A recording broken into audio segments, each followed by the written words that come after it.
Now, I couldn't get the famous Frank Camorra on the show without him making a paella. I've said it right? Yeah, you have. You know, I know a lot of my friends say paella. No.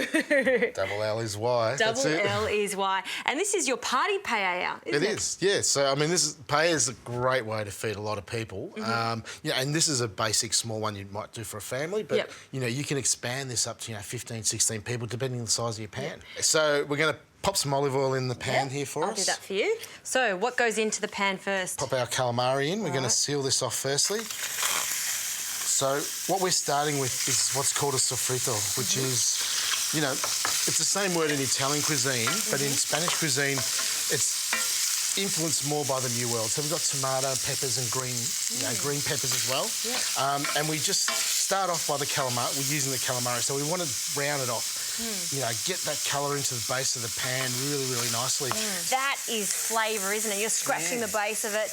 We need that to make a beautiful paella. Exactly. I mean, that's what we're after, is all those crusty little flavoursome bits. And layers of flavours, isn't it? It is, yeah, that's exactly right. We're layering all those different flavours into the base. I reckon that's almost ready to come out now. So once it's been sealed, we'll take that out. And then next will go in our chicken, our runner beans and our garlic. In goes our chicken, and we need to get a good colour on this as well. Just let it cook. So we're just going to seal that off, and then we're going to add our runner beans and some garlic.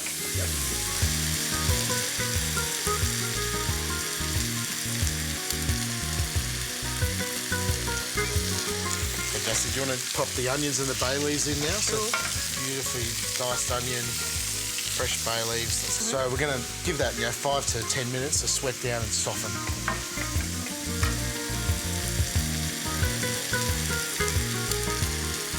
The onions are beautifully caramelised, which is what we're after, without being burnt. So in with the red and green capsicums. It's that sort of classic, paella flavour, the sofrito, the peppers, the onions. Smells like a Spanish festival in here. It does. Yep. Next. Let's put the tomato in now. So this is tomatoes that we've grated, okay? So we've got the skins removed, but all the pulp's in there. Now we're right to go with some sherry. Okay, let's pour that old amount of sherry in there. Paella purists wouldn't really approve. No, they wouldn't. Bit of a sacrilege, but to me, it just brings that extra element of deliciousness to the dish.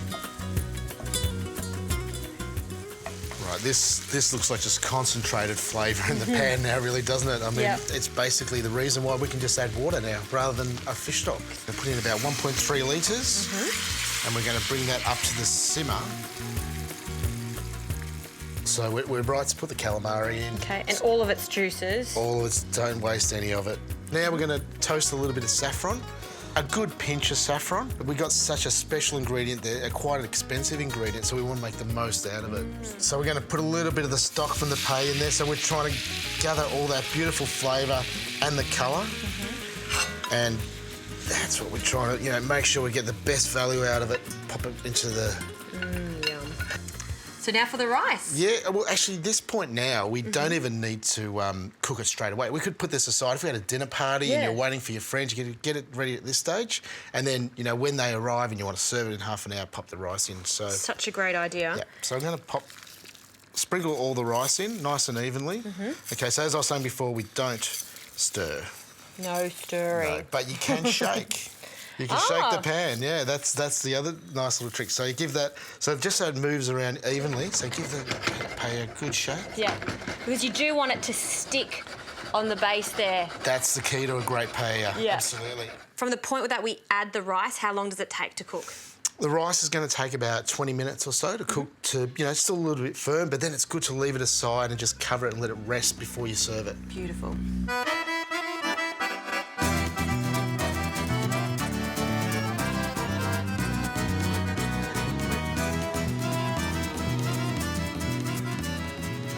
Now, we've cooked this paella with love, haven't we, Frank? Oh, lots of love and patience. Exactly, and it's totally worth it because we're going to do the big reveal now.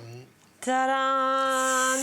And this is not on it just for the big reveal. It's actually, we do this on purpose, don't we, to put the little tea towel. Yeah, so you over let it rest, 10 or 15 minutes. Paella should never be eaten straight away. It should be allowed to rest. It absorbs those last flavours. So always with lemon. So we're going to garnish it.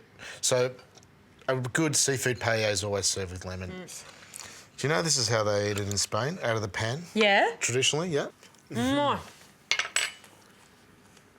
Pretty yummy. Do I have the best job on this planet? Yes. Frank Camora's in my kitchen and he just cooked me paella, and that is the best paella ever. And you know what?